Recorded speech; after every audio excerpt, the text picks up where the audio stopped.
കാട്ടുതുളസി എന്ന പഴയകാല ചിത്രത്തിലെ ഒരു ഗാനവുമായാണ് ആൻസറക്കുട്ടി എന്ന് ടോപ്പ് സിംഗർ പ്രതീക്ഷയ്ക്ക് ഉയർന്നു.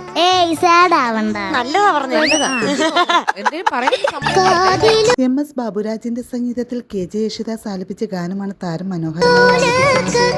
അവളുടെ വോയിസ് കേൾക്കുമ്പോ ആന്റിക്ക് സുശീലാമ്മയുടെ വോയിസ് ഓർമ്മ വരിക. സുശീലാമ്മയുടെ ഫാൻ ആയിരിക്കും. ഒന്നും പറയാൻ നിർത്തിയില്ലല്ലോ. താരത്തിന്റെ ആലാപനത്തിന് ശേഷം വേദിയിൽ നടക്കുന്ന രസനിമിഷം പാടിയില്ലേ അന്ന് ഞാൻ ജഡ്ജായിട്ടിരിക്കാം. നിങ്ങൾ രണ്ടുപേരും ഒന്ന് പോയോട്.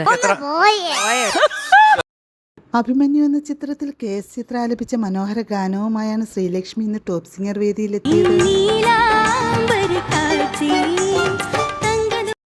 താലോലം എന്ന ചിത്രത്തിൽ കൈതപ്രത്തിന്റെ സംഗീതത്തിൽ KJ യേശുദാസ് ആലപിച്ച ഗാനവുമായാണ് ദേവതീർത്ത് ഇന്ന് ടോപ്പ് സിംഗർ വേദിയിൽ. ജനപ്രിയ ഗായകൻ ദേവ് ജൂനിയർ എങ്ങനെ പാടി എന്നുള്ള കാര്യം സുപ്രസിദ്ധ ഗായിക റിബി ടോബി ശകല ശ്രീകണ്ഠ സാറിന്റെ ശബ്ദം കൂടെ കയറി വന്നല്ലോ. അവിടെ സംസാരിക്കുമ്പോൾ ഏപ്രിൽ 19 എന്ന ചിത്രത്തിലെ ഒരു മനോഹര ഗാനവുമായാണ് പാർവണക്കുട്ടി ഇന്ന് ടോപ്പ് സിംഗർ. ഓരോ നോട്ടും തെറ്റിക്കാതെ പാടുന്ന മോളുടെ ആ ഒരു വളരെ ശ്രദ്ധയോടുകൂടി ശരിക്കും എനിക്കിതേ രോമാഞ്ചം. രവീന്ദ്രൻ മാഷിന്റെ സംഗീതത്തിലെ ജാനകിയും KJ യേശുദാസ് ആലപിച്ച ഗാനമാണ് താരം മനോഹരമായി ആലപിക്കുന്നത്. താരത്തിന് ഈ ഗാനത്തിന് 100 മാർക്ക്.